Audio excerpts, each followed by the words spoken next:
Venezuela amanece con fuerza, Venezuela amanece en unidad, porque la fuerza es la unión. La fuerza es la unión, la fuerza es la unión, te digo. Venga toda Venezuela a organizarse. La fuerza es la unión, la fuerza es la unión. Y a poner tu granito de arena, dale por Venezuela. Actívate, en la unión está la fuerza. Por eso te digo que la fuerza es la unión.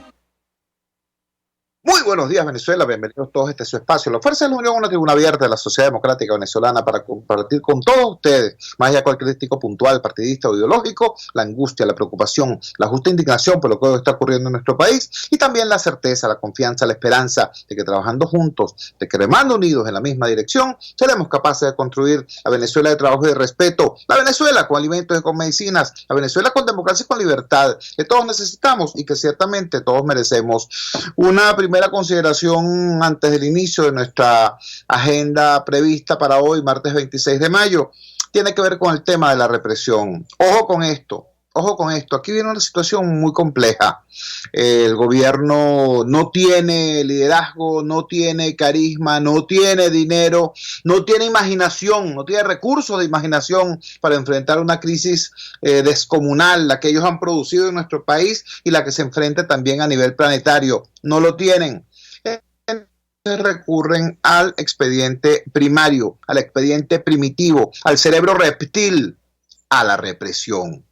Y a veces toma esta represión unas características muy visibles, muy notorias. Ayer el señor fiscal general de la República, designado por quien no le corresponde, designado por la supuesta Asamblea Nacional Constituyente, pide nada más y nada menos que a su propio Tribunal Supremo una opinión sobre si voluntad popular, sobre si un partido político es o no una organización terrorista. Imagínense ustedes, pues, el mismo régimen que ha cerrado los ojos ante la presencia en Venezuela de organizaciones narcoterroristas como las FARC, como el ELN. Entonces ahora quieren averiguar si un partido político es o no una supuesta organización violenta. Eso es represión pura y dura. Pero también es represión pura y dura esta cosa dantesca. Yo hasta voy a omitir el nombre porque todo el mundo lo conoce porque el tema hirvió en las redes. Estos desgraciados, chicos, estas desgraciadas habría que decir, pusieron preso, le dictaron autodetención a un niño con necesidades especiales, con requerimientos especiales. No es exactamente síndrome de Down lo que tiene, pero se parece bastante, por protestar. Imagínense ustedes. Ayer, otro caso insólito, lo denunció el dirigente popular Andrés Bello. Un muchacho en una panadería en las Adjuntas, por allá en Macarao, dijo, bueno, este gobierno no sirve para nada. Y vino un sapo, no hay otro nombre. La estructura, esa delación masiva que tiene el gobierno con sus agentes, con sus sapos, denunciaron al muchacho. Lo pusieron preso, se lo llevó el FAES y cerraron la panadería. Así de ridículo, ¿verdad? Bueno, pero así de grave.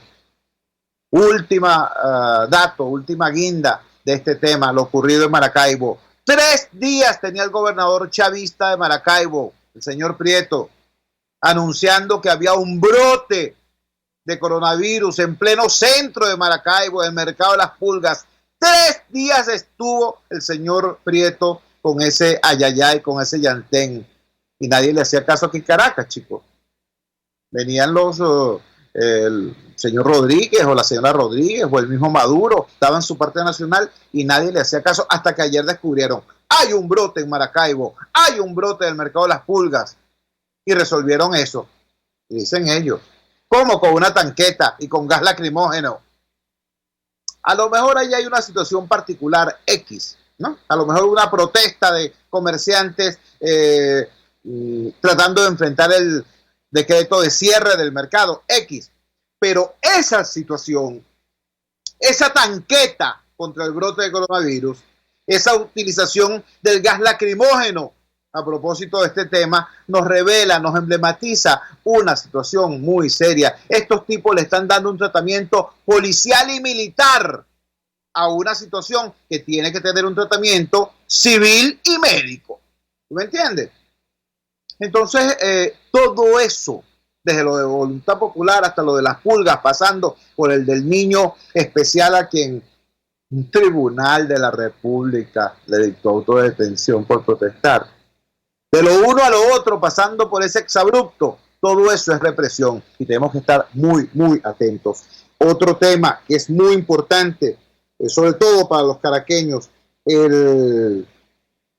hay un tema, una circunstancia compleja, muy compleja, que tiene que ver con nada más y nada menos que con la posibilidad de respirar.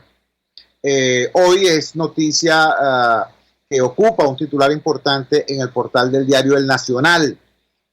Caraqueños protestan por la calima en plena situación de pandemia, en plena situación de complejidad respiratoria. Resulta que ahora en Caracas respirar es un problema severo, incluso para los atletas, incluso para quienes tienen sus pulmones en plena forma.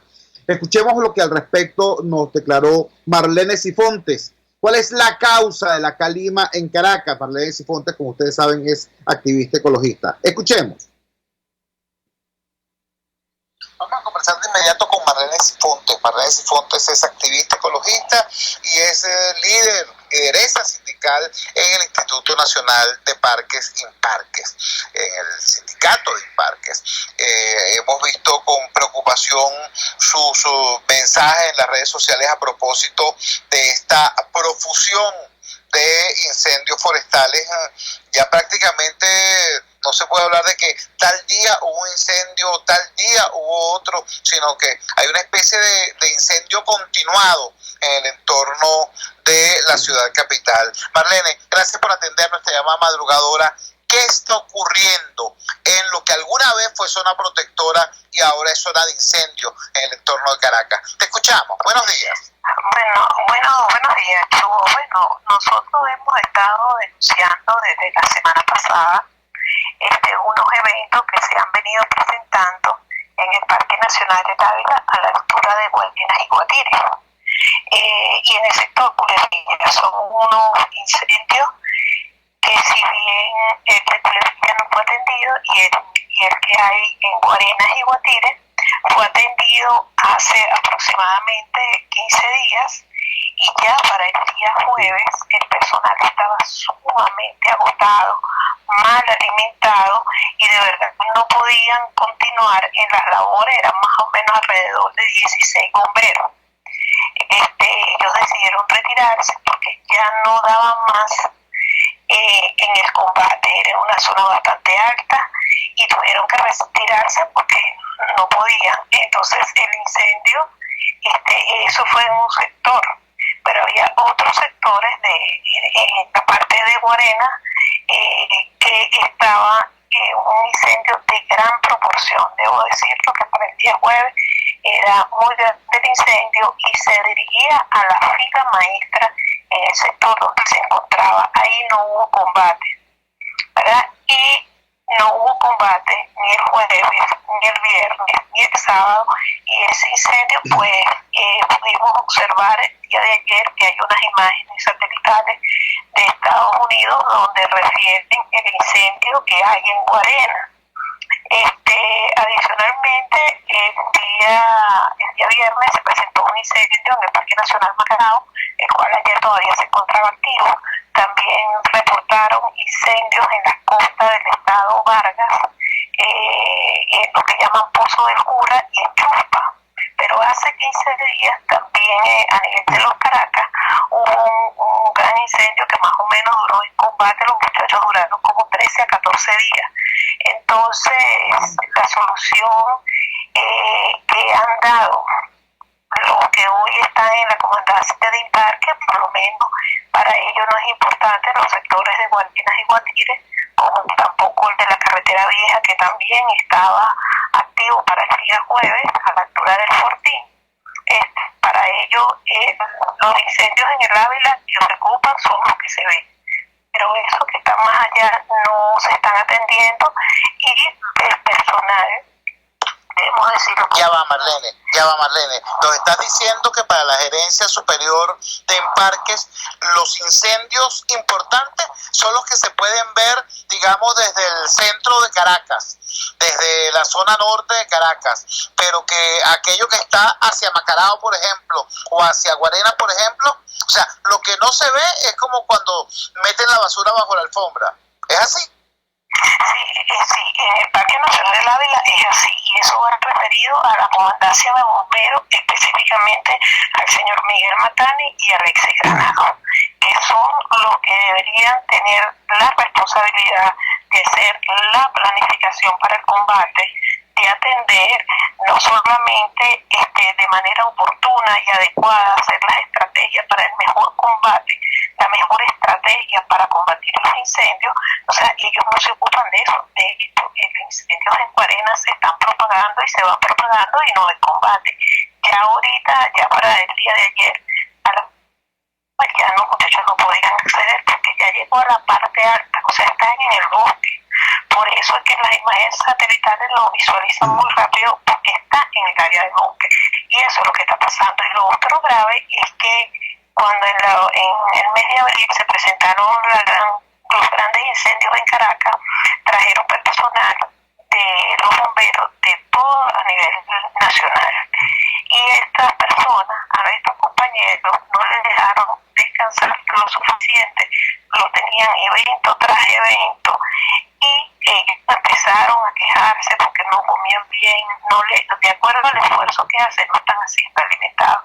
Entonces ellos empezaron a quejarse y manifestaron su deseo de regresar a sus estados porque ya no aguantaban más.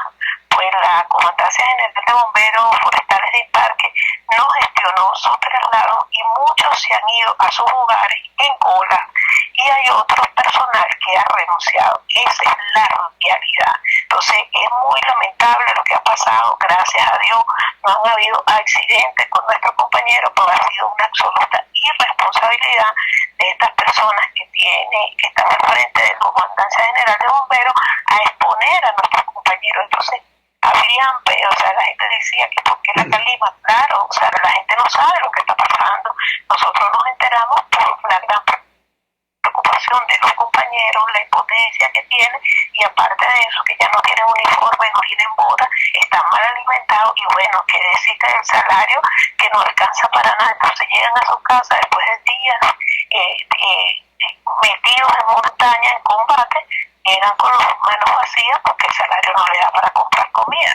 Entonces de ahí nosotros, bueno, nuevamente no nos queda otra cosa que con responsabilidad salir a denunciar y hacerle un llamado a ver si por fin escucha al ministro de Ecosocialismo, pero esta vez en nuestro comunicado le estamos haciendo un urgente llamado a la Comandancia General de Bomberos de Venezuela para que se aboque a lo que está pasando con los incendios forestales. La comandancia quiere hacer ver que ellos se dan abasto para los incendios forestales, y es mentira. No hay capacidad de respuesta porque nuestro personal está cansado y mucha gente se ha ido por el maltrato al personal. Marlene, ¿tienen ustedes conocimiento de una denuncia hecha ayer lunes 25 por unos profesores de la UCAP? Al parecer hay un foco de incendio también en el Parque Leonardo Ruiz Pineda. ¿Tienen conocimiento de eso? Sí, como no, nos contactaron y en hora de la noche, eso de las 8 de la noche, llegó un apoyo de los bomberos, un equipo de bomberos, pero el incendio ya se estaba propagando. Y bueno, no sé si decir que por suerte, gracias a Dios, el incendio chocó con una parte quemada y ahí murió el incendio. Pero así fue que logró que el incendio parara, porque chocó con la parte quemada y inmediatamente pues cesó el incendio. Pero sí llegó una unidad de evaluación, porque hay que decirlo, o sea, el problema que hay con la gasolina, el problema que hay con el agua y con la falta de unidades que tienen no solo los bomberos forestales, sino también los bomberos de Caracas y los bomberos del Estado Miranda. Entonces es una crisis que hay institucional para atender los incendios. Entonces, bueno, a nosotros no nos queda más que sorprendernos, pues estamos muy preocupados. En el Parque del Este llegaron 60 camiones cisternas, cada uno de 30.000 litros, para ser llenados de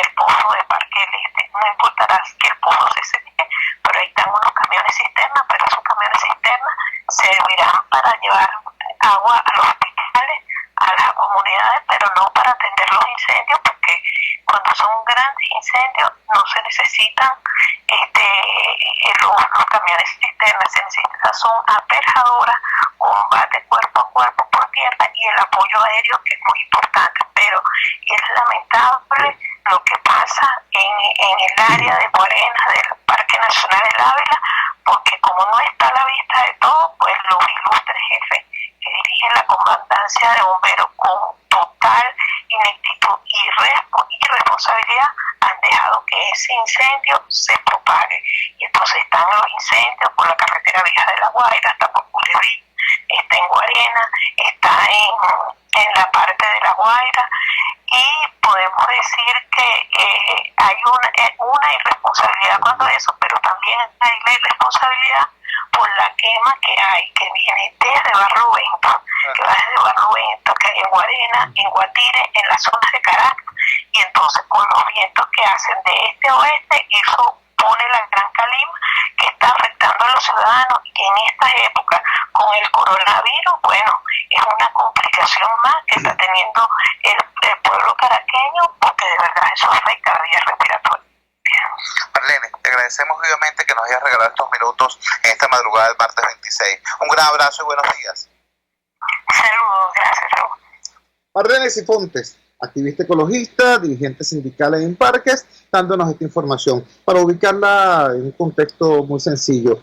Y en verdad que indigna que cada vez que empiezan las lluvias se hacen esas inmensas lagunas en calles, avenidas y autopistas, siempre en el mismo sitio.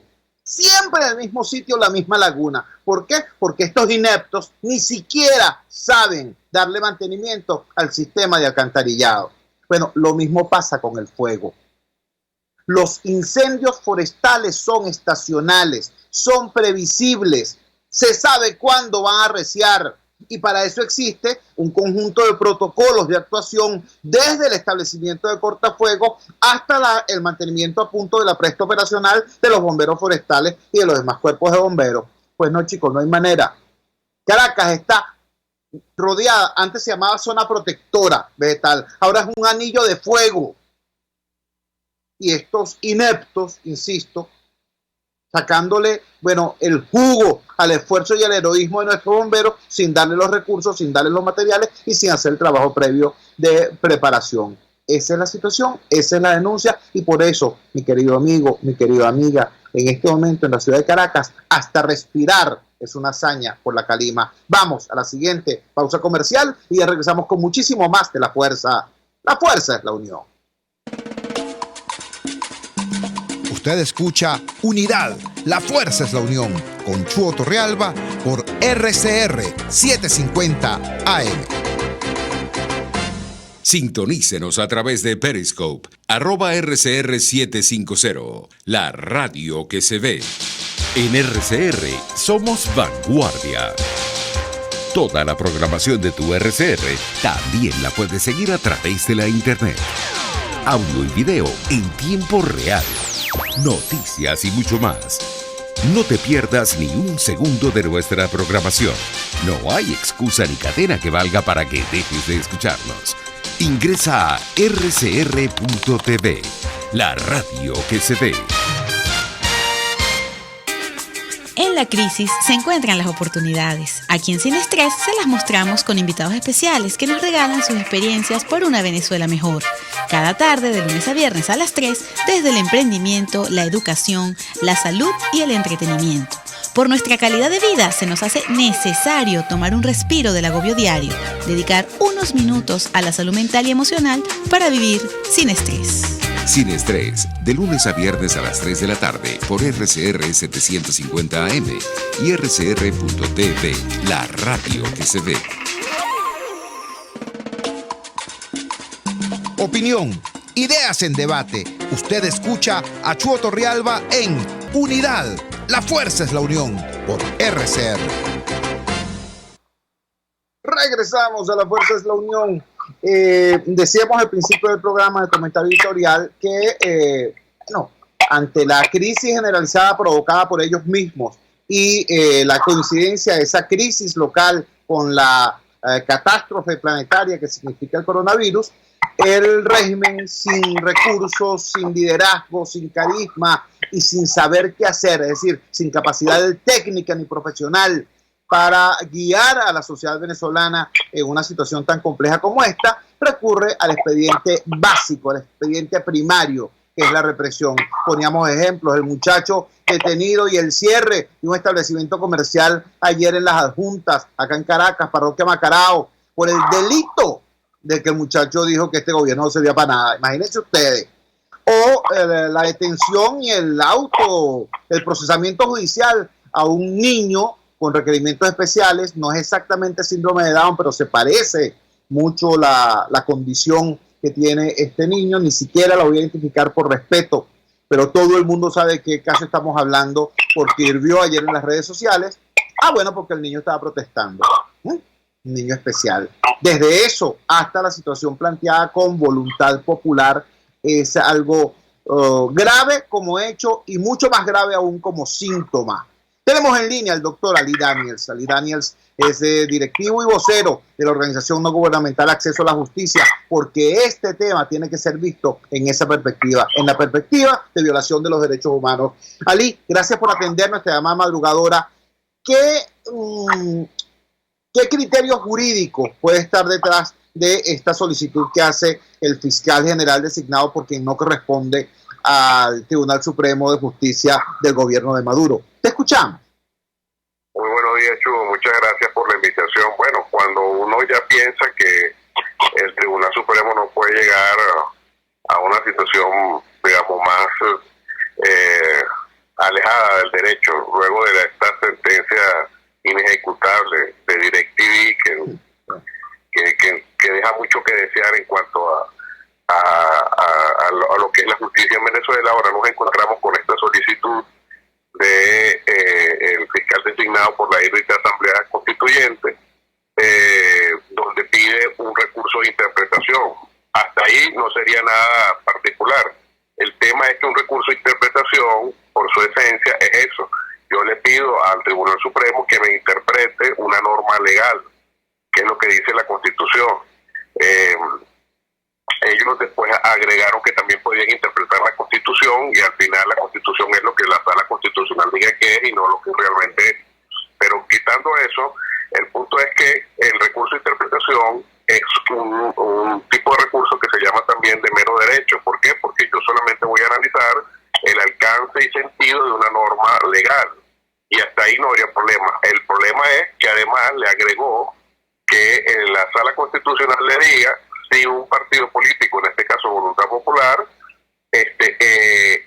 tiene conductas que pueden ser tipificadas como delito de acuerdo con la ley de contra el terrorismo. Entonces, ya a partir de ahí, ese recurso está totalmente viciado porque quiere que se califique una conducta. Al calificar una conducta, estoy ya saliéndome del recurso de interpretación y estoy analizando hechos. Un juicio de recurso de interpretación no puede analizar hechos y al hacerlo está totalmente desnaturalizando el recurso. Y adicionalmente pide también que una vez que se califique si esta conducta que ellos dicen que el Partido Voluntad Popular ha realizado, también se diga cuáles son las sanciones aplicables. Entonces, claro, a partir de ahí, esto es una cosa, es un juicio amañado, un juicio viciado, porque quieren que califique una conducta y además que me diga cuáles son las sanciones.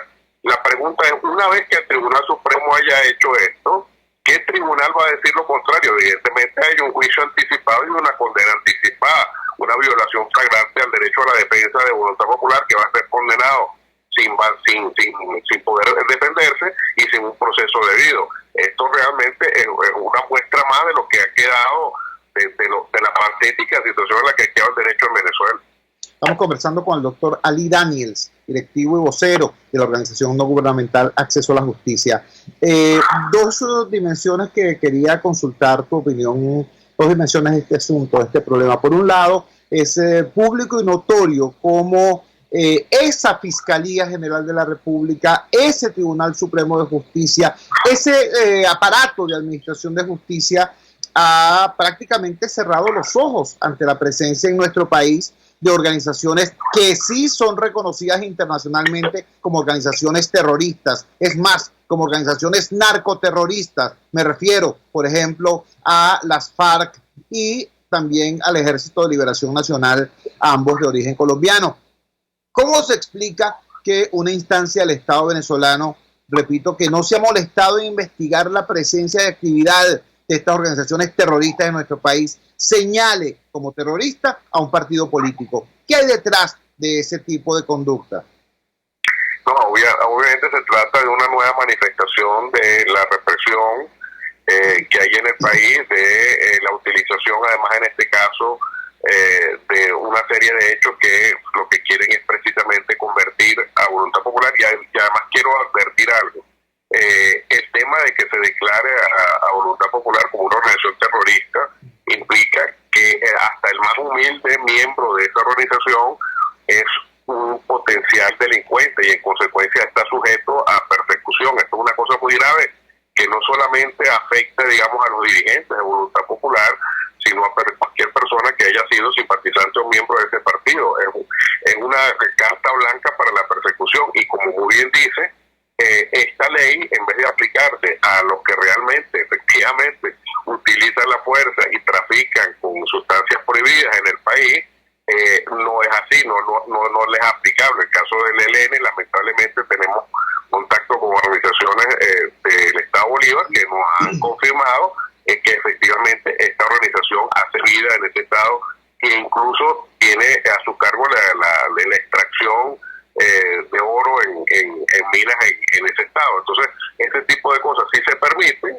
El narcotráfico se permite, pero en el caso de Voluntad Popular lo que se hace es utilizar esta ley para fines de persecución política. Y además se agrega el hecho de que, como en este año debe haber elecciones, se está sacando de lado a uno de los partidos más importantes de la oposición venezolana. Es decir, todo tiene que ver al final con un fin político, y por eso es triste que la justicia en Venezuela se haya reducido a ser el mero ejecutor del aparato represivo del régimen. Finalmente, Ali, estamos conversando con el doctor Ali Daniels. ¿Dónde queda el derecho a la libre asociación y dónde queda el carácter personalísimo de la responsabilidad penal? Es decir, si hubiese una persona incursa en un acto terrorista, violento, por ejemplo, militante, imaginemos, ¿no? Una cosa insólita, un militante de el Partido Socialista Unido de Venezuela incurso en un acto violento, eso daría pie para una persecución masiva, para una razzia contra todas las personas que están involucradas en esa organización. Repito, ¿dónde queda el derecho a la libre asociación y dónde queda la responsabilidad personal? Efectivamente, la responsabilidad personal es individual y debe haber además un proceso a través del cual pueda la persona defenderse. Eso es lo que debió ocurrir. Si, como tú dices, efectivamente hay pruebas de que este partido tiene una actividad que pueda calificarse como delictiva, debe haber un proceso en un tribunal penal, debe haber primero una investigación de la fiscalía, debe llamarse a los involucrados para que declaren, recabarse la información y las pruebas, y luego, mediante un proceso establecido en la ley, que las personas que se identifiquen claramente quiénes son y qué hicieron, sean llevadas a proceso, y luego de que éstas puedan ejercer su defensa, establecer si efectivamente son responsables o no. Pero aquí no, aquí se empieza por detrás, es decir, se empieza ya por una calificación por parte del Tribunal Supremo que diga si la organización es o no terrorista. Esto es una cosa sumamente grave, porque ya de una vez se presume que Voluntad Popular es culpable.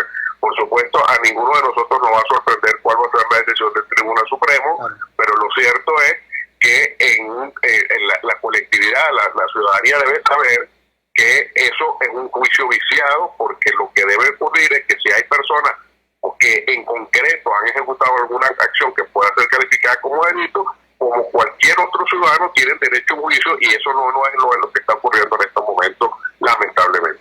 Ali, te agradecemos altamente que nos hayas regalado estos minutos esta madrugada del martes 26 de mayo. Un gran abrazo. Un gran abrazo, muchas gracias. Gracias a ti. Era Ali Daniels, el doctor Ali Daniels, directivo y vocero de la organización no gubernamental Acceso a la Justicia, dándonos una mirada desde el ámbito jurídico a esta decisión insólita del señor Tarek William Saab, el poeta de la revolución, ¿qué te puedo decir? Investido como fiscal general de la República por un órgano al cual no le corresponde esa función, esa misión desde el punto de vista de la Constitución vigente, que es la Constitución de la República Bolivariana de Venezuela, aprobada en 1999. Yo cierro esto simplemente con un comentario y una advertencia. Quienes me conocen, quienes me siguen, no de ahorita en el programa, ni de antes cuando estuve accidentalmente al frente de la MUD, ni antes cuando desarrollamos la iniciativa de Radar de los Barrios. No, quienes me conocen de toda la vida saben que yo soy un firme defensor de la lucha pacífica. Yo creo que la no violencia activa es el instrumento más poderoso que tiene una sociedad para generar cambios. Y a eso he dedicado prácticamente mi vida. Pero es muy importante, pero yo creo que es desde esta perspectiva, desde esta posición, yo quiero hacer una alerta. Esto que acaba de hacer Tarek William Saab es un empujón gigantesco hacia la violencia. Es agarrar toda la fuerza del Estado, todo el aparato del Estado, ¿no? E involucrarlo en una persecución contra todo un partido político. Con los partidos políticos debaten, discuten, pelean incluso y dirimen finalmente sus divergencias con los votos. Eso hacen los partidos políticos. Los regímenes autoritarios persiguen, hostigan, judicializan y al final matan. ¿Me entiendes?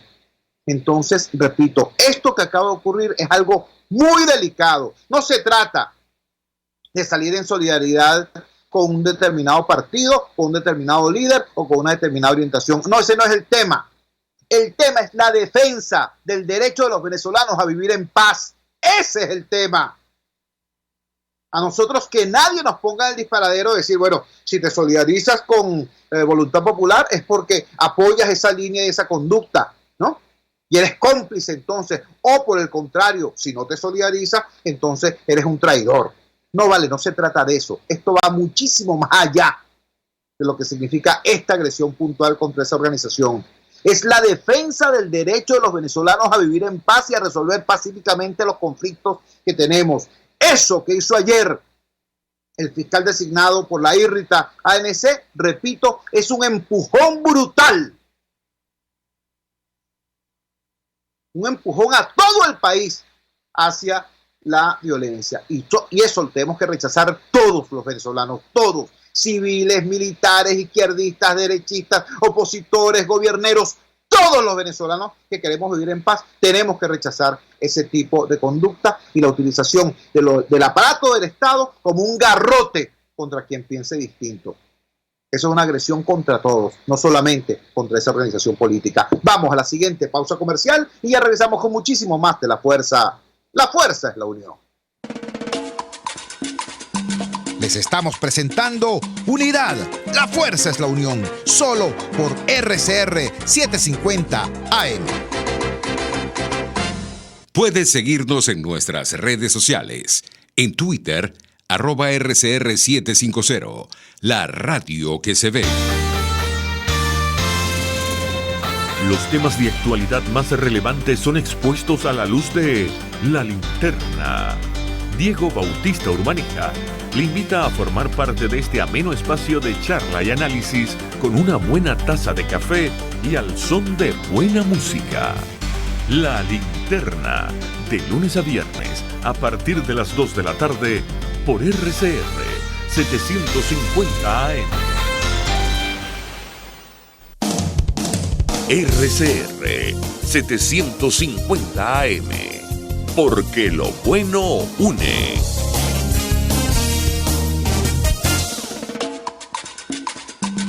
Les estamos presentando Unidad, la fuerza es la unión, solo por RCR 750 AM. Regresamos a La Fuerza es la Unión y ahora vamos con un tema Es paradójico, porque el primer segmento del programa fue sobre el anillo de fuego que rodea a nuestra ciudad por la irresponsabilidad, por la imprevisión, por la piratería de quienes deberían darle mantenimiento a los cortafuegos en nuestra montaña tutelar, en el Parque Nacional El Ávila y en toda la zona protectora. No ha sido así, no tienen un mantenimiento los cortafuegos, no tienen apoyo logístico nuestros bomberos forestales, no tienen agua con que combatir los incendios y no tienen gasolina como llegar a ellos, nada más y nada menos. Esa es la razón por la cual a usted hoy le cuesta respirar. Pero si quisiera tener como alivio un vaso de agua fresca, tampoco lo puede conseguir porque no hay agua en Caracas. Ayer hubo no menos de 7 protestas intensas en diversos lugares de la Gran Caracas por la sed, por el tema del agua. Todos los días es una excusa distinta, todos los días es un pretexto diferente. Lo cierto es que Caracas está sometida, al igual que el resto del país, a la carencia brutal del vital líquido. Y para que nos hable sobre qué es lo que ha originado esta situación de carencia aguda de agua, tenemos en línea a un invitado muy especial, al doctor Norberto Buzón. Él fue vicepresidente de Hidrocapital, cuando Hidrocapital no solamente prestaba un servicio de altísima calidad, siendo una empresa pública de servicios, Hidrocapital generaba hasta ganancias en dólares. Sí, señor, así como me escucha. Y tenía unos protocolos de actuación que garantizaban ciclos de servicio suficientemente eficientes para incluso la población que habitaba las cotas más altas de los barrios de nuestra ciudad capital. Ese es Norberto Buzón, y también estaba involucrado en la operación de las llamadas reparaciones mayores que requiere nuestro sistema de acueducto, el TUI 1, TUI 2, TUI 3. Ese es Norberto Buzón, es decir, una opinión suficientemente calificada desde el punto de vista técnico profesional. Norberto, gracias por atender nuestra llamada madrugadora. ¿Cuál es la razón de esta sed agobiante y qué perspectivas habría para que se resuelva? Te escuchamos. Muchas gracias, tú. Buenos días a todos los oyentes. Pero mira, la gente ve como este servicio fundamental cada día se deteriora más y se pregunta, ¿no?, qué es lo que está pasando, por qué la cosa en vez de mejorar va empeorando. Bueno, es una condición, digamos, es una suma de cosas que se han dejado de hacer o que se hacen mal. En estos momentos, podemos decir que como un ejemplo de toda Venezuela, pero como dice que cuál es el calvo más calvo, el que tiene el coco más grande. En el caso de la ciudad capital, pues mira, todos los embalses que teníamos de seguridad dentro de la ciudad eran, digamos, en casos como estos, fundamentales, porque tú podías entregar hasta 15 días de agua a la capital sin enviar agua a los sistemas TUI. Pues esos embalses los abandonaron hace mucho tiempo y ahorita estamos pagando las consecuencias. Me refiero al embalse de la Mariposa y al embalse de la Pereza. Y al embalse de Macarao, que bueno, que lo dejaron, ni siquiera lo están utilizando.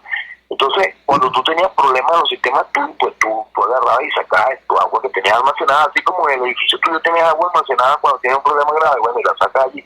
Bueno, así teníamos nosotros esos embalses que eran parte del sistema de Caracas, un sistema muy bien pensado, como decían los técnicos cuando venían a revisar con nosotros, entre operadores de otros sistemas en América Latina, que nos reuníamos programadamente para ver cómo iban las cosas, y nos decían que el acueducto Caracas era redundante, que era un acueducto que se había pensado con mucha seguridad, que es uno de los 3 factores con los cuales uno diseña los acueductos, es decir, con la cantidad que tú requieres, con la calidad que te exigen y con la seguridad para que no pasen estas cosas.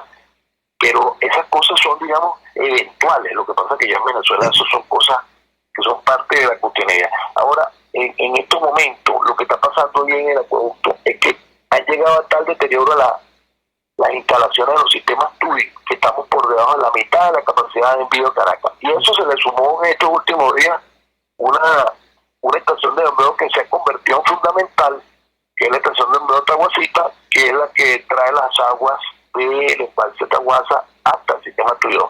Porque como todas las demás instalaciones o las fuentes básicamente del sistema TUI las destruyeron. Lagartijo, el embalse de Lagartijo está destruido.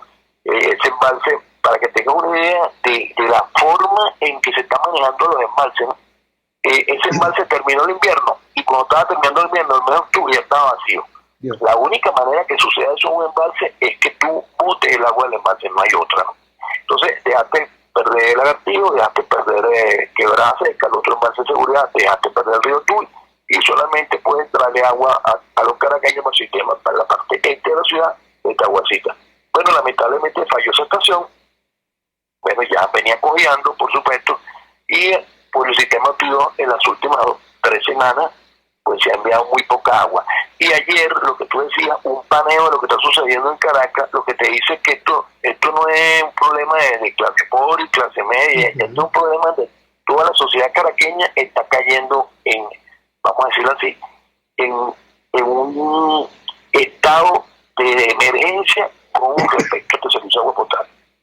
Estamos conversando con el ingeniero Norberto Buzón, ex vicepresidente de Hidrocapital. Norberto, como tú sabes, por nuestro trabajo comunitario, yo he tenido que hacerle seguimiento cercano al proceso de deterioro del servicio de agua potable. Por acá fue que se pudo denunciar cuando aquel accidente insólito, cuando abrieron las bombas, teniendo personal que estaba trabajando dentro de una tubería, y eso tuvo el costo de una vida humana y de, bueno, casi 2, porque hubo otro operador que se salvó prácticamente de milagro. Cosas como esas han ocurrido. También ha ocurrido que este humilde espacio ha sido utilizado por trabajadores de Hidrocapital para denunciar cómo han sido objeto de terrorismo, es decir, les ponían al lado a unos funcionarios encapuchados, no se sabe qué cuerpo policial, armados con armas largas, para vigilar la operación en distintos escenarios técnicos de Hidrocapital. Todo eso se denunció acá. Ahora, en este momento, ese conjunto de arbitrariedades han terminado por destruir la capacidad operativa de ese organismo, y es precisamente en este momento cuando el gobierno entonces plantea un alza de tarifas, que yo no voy a cuestionar su justeza o no. Quizás esos sean los costos de operación del sistema, quizás esa sea la tarifa que internacionalmente debe tenerse, pero el contraste entre lo que se pretende cobrar y la calidad del servicio que efectivamente se presta es impresionante. ¿Qué nos puedes decir de eso? Bueno, Chu, por eso es que la gente ya no cree lamentablemente en este régimen, porque todas esas cosas, o sea, son como muy mal pensadas siempre con respecto al usuario, al funcionario, al de a pie. O sea, en este momento que tú no me estás dando agua, que yo tengo que ir a pelear, hacer rebatiña en los llenaderos, o estar trayendo agua en camiones cisternas que me ponen un precio en dólares, me vas a subir la tarifa el 20,000%. Pero te voy a decir que es lo peor de todo eso, ¿no? Es porque se dieron cuenta que eso era inviable, porque nadie les va a pagar esa tarifa, nadie, porque ni que fuera uno loco para pagar una cosa que no existe y que es tan mala, y cuando te llega a tu casa, pues en vez de transmitirte salud, lo que te transmite es enfermedad. Y fueron capaces de decir que eso fue un error que se motivó por factores externos y sacaron una comunicación oficial, pero lamentablemente ya la gente no le cree. ¿Un saboteo? Dijeron que fue culpa de Trump. Así mismo dijeron que eran factores externos, no como todo, pues lamentablemente. Entonces, y cuando tú estás en una empresa de servicio, tú lo que cobras exactamente es la prestación del servicio. Entonces, si tú tienes un servicio tan malo, ¿cómo se te ocurre a ti decirle, hacerle entender a la población que tú te mereces cobrar ese servicio? Como tú comenzaste el programa, mira, la única manera que nosotros conseguimos en Hidrocapital de que la empresa funcionara correctamente es que la gente entendiera que lo que estaba recibiendo se podía pagar, y esa prestación de ese servicio hacía que tú siguieras mejorando el servicio. Cuando eso no es así, pues tú estás, digamos, esclavizado a los dineros que te puedan entregar los que están en el alto gobierno. Bueno, y eso siempre llega a estas condiciones lamentables, ¿no? Chuy, te quería comentar algo que me parece muy importante que la gente sepa, lo de los camiones cisternas. Han traído un montón de camiones cisternas, algo así como 300 camiones cisternas, de los cuales unos 100 dejaron en la capital, haciéndole ver a la gente que con los cisternas iban a poder resolver el problema del agua potable. Bueno, y yo he comentado por allí que con lo que se gastó en esas cisternas, más o menos $30 millones, se pudo haber rehabilitado el sistema TUI 2. Dios. Eso era lo que estaba previsto utilizar para rehabilitar el sistema TUI 2. Y eso, para que tengan una relación, le podría dar a los caraqueños un beneficio 300-1 más o menos entre los sistemas el sistema tuyo. Me explico. Por el sistema tuyo llega de Caracas, para que el caraqueño entienda, plena magnitud de lo que estamos manejando, que pareciera que este gobierno nunca logrará entenderlo. Unos 30.000 camiones cisternas al día, de esos que trajeron grandote, unos 30.000 al día llegan por esos tubos. Entonces eso es imposible sustituirlo con cisternas, ¿me entiendes? Eso tiene una relación tanto en beneficio de abastecimiento como en costo 300-1. Entonces, bueno, cuando tú escoges una solución tan mala que la puedes rebatir tan fácilmente como esto que te estoy diciendo, donde esos sistemas no van a dar más de 2 viajes al día y van a dejar en Caracas 100 y van a dar 200 viajes, y eso da risa, eso no da ni para los hospitales de Caracas. Bueno, pues lamentablemente, si tú escoges esas soluciones, al final vas a tener todas estas protestas y no vas a resolver la cosa. Tremendo lo que nos estás diciendo, Norberto.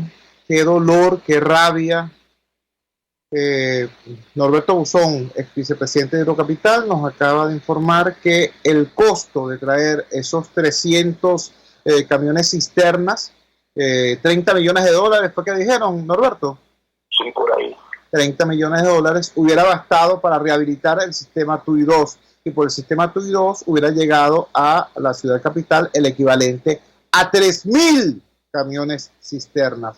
Esto me recuerda, Norberto. 30.000 camiones cisternas diarios. Equivalente que viene por el sistema TUI 2. Qué impresión. ¿Tú me entiendes? Entonces, allí es donde, apartando la política, apartando ese tipo de cosas, ahí es donde uno dice, eso sí es traición a la patria, ¿me entiendes? Eso sí es traición a la patria. Norberto, muchísimas gracias, hermano. Muy buenos días. Y gracias por ser la conciencia vigilante de este país frente a este tema tan grave, tan importante. Un gran abrazo. Muchísimas gracias a ti. Norberto Buzón, ex vicepresidente de Hidrocapital, dándonos este dato. ¿Qué te puedo decir? Les voy a poner un ejemplo. Cuando este gobierno se metió en la estupidez de tener un satélite y de lanzar un satélite desde China, aquí hubo gente que decía, epa, ya va, ¿para qué un satélite nuestro si la órbita media está saturada de satélites? Hay cualquier cantidad de satélites de todos los tamaños, de todos los colores, de todos los sabores. No cuesta nada contratar el servicio de satélite y utilizar ese dinero para construir una inmensa red de fibra óptica que permita conectar a todas las escuelas, todos los liceos, todas las universidades y todos los hospitales de Venezuela, para hacer posible en una situación de emergencia como esta, por ejemplo, la educación a distancia, y para hacer posible como cosa cotidiana la telemedicina. Eso se pudo haber hecho con una fracción del costo de los cacharros voladores que estos irresponsables pusieron en órbita para nada, para que se perdieran. ¿Tú me entiendes? Ese es un ejemplo concreto de la inmensa cantidad de dinero malbaratada en pésimas decisiones por ineficiencia, por falta de profesionalismo y por corrupción. Nos dice ahora Norberto Buzón. Trajeron 300 camiones cisternas de China, grandototes, 30.000 litros. Va a dejar 100 en Caracas y el resto para el resto del país. Bueno, que se sepa que por la misma cantidad de dinero se hubiera podido reparar el TUI 2, poner en condiciones el TUI 2 para que nos llegaran el equivalente a 3.000 camiones cisternas diarios a través de ese sistema. Qué horror, ¿no? Bueno, así es como se saben las cosas y así es como se nutre el criterio de la sociedad para poder tener una opinión clara, rotunda sobre este tema de las políticas públicas. Trabajamos para ustedes en la dirección general de la emisora, Jaime Nestares, al frente de los controles estuvo César Arteaga. Habló para ustedes su amigo, comunicador popular, activista social, ciudadano en lucha por la democracia y por la libertad, Jesús Chuo Torrealba. Ahora más que nunca, fuerza Venezuela, porque la fuerza es la unión. RCR presentó Unidad, la fuerza es la unión, con Chuo Torrealba, solo por RCR 750 AM.